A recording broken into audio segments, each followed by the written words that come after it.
Dans cette capsule, je vais vous présenter le dossier Bonne rentrée à tous. Alors, avant de démarrer, un petit préambule. Donc, qui va vous préparer à ce stage SP3-1, donc le stage en première primaire l'année prochaine? Déjà, une partie de la présentation se fera en B2. Donc, c'est moi qui vous donnerai cette première information de 6 heures pour le stage d'observation participante. Je vous reverrai l'année prochaine en B3 dans le cadre du cours d'AFP PEDA. Et évidemment, vos professeurs habituels, Madame Brand, Madame Van Parterbeek et les autres professeurs vous formeront également à ce stage l'année prochaine. Donc, en ce qui me concerne, tous les documents reçus en B2 dans le cadre de mon cours, pour la préparation évidemment du stage en première année, basculeront dans la farde d'AFP en B3. Alors, pour le stage en première année, il se déroulera en 3 temps.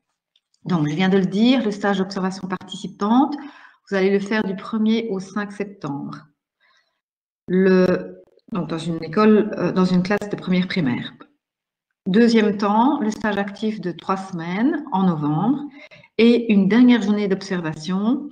Et là, je vous ai dit, au niveau du livret didactique, ce qu'il y avait lieu de faire lors de cette journée, c'est les 3 derniers points que j'ai évoqués dans la capsule qui concerne le livret didactique.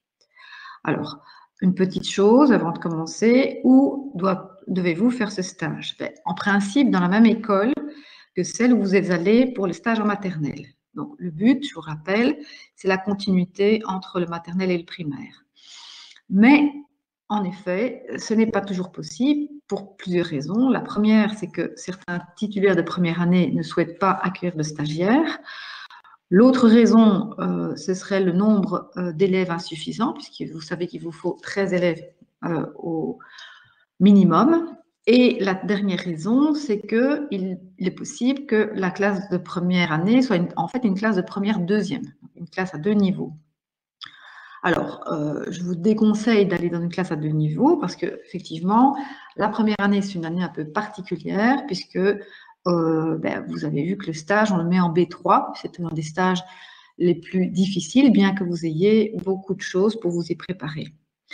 La raison en est simple, c'est que les enfants, évidemment, ils arrivent, même s'ils ont des acquis, évidemment, mais vous ne pouvez pas tabler sur la compréhension de consignes écrites, ils ne savent pas encore lire, donc voilà.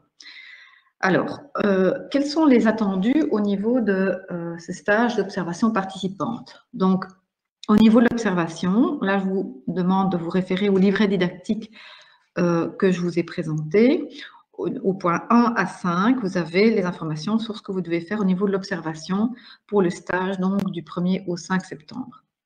Au niveau participation, puisqu'on l'appelle observation participante, qu'est-ce qu'on vous demande de faire? On vous demande de préparer 4 activités d'enseignement. Une en français, une en maths, une en éveil et une relative à la gestion du groupe. Mais je vais y revenir.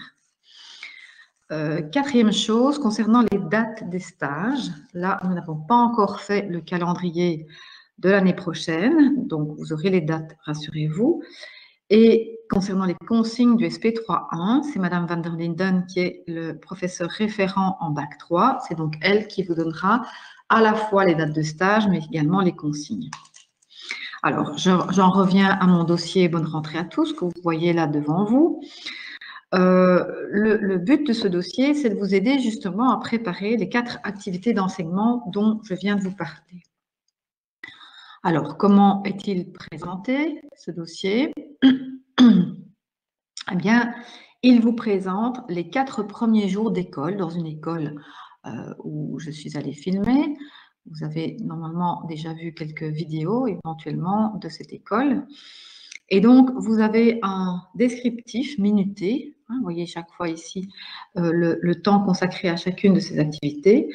Donc, un descriptif minuté des activités proposées durant la journée, présentées sous forme de plan. Vous voyez que ce n'est pas très, très détaillé, mais c'est suffisant pour que vous puissiez comprendre ce qu'on pourrait faire. D'accord ?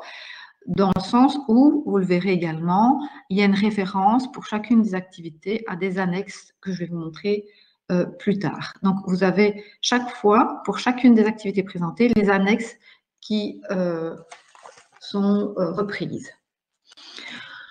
Alors, quelques exemples de ce que vous pouvez trouver dans ce dossier. Vous avez des activités de lecture, d'écriture, de poésie en français. En maths, des activités, par exemple, de numération, de géométrie. En éveil, vous avez des activités sur le calendrier, sur les collations en scène. Vous avez l'apprentissage d'un son, en éveil musical. Bon, à titre d'exemple. Concernant les outils de gestion de groupe, vous avez des activités relatives au vivre ensemble. Vous avez par exemple une activité aussi de marque-page, où les enfants créent leur marque-page collaboratif pour marque-page pour le journal de classe. Voilà. Alors, ce sont souvent des séquences de leçons, et donc vous verrez qu'il est indiqué parfois un numéro à côté du titre de l'activité. Je vais essayer de vous donner un exemple.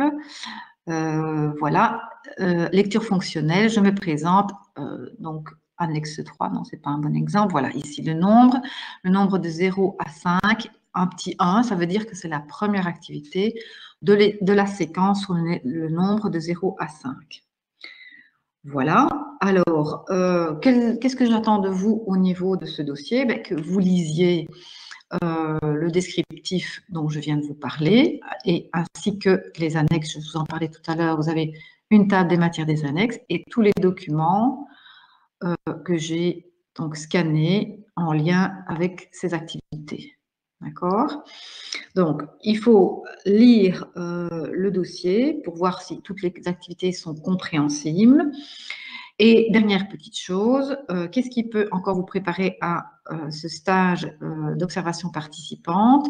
C'est un autre dossier que vous trouverez sur Moodle dans la partie préparation au stage en maternelle.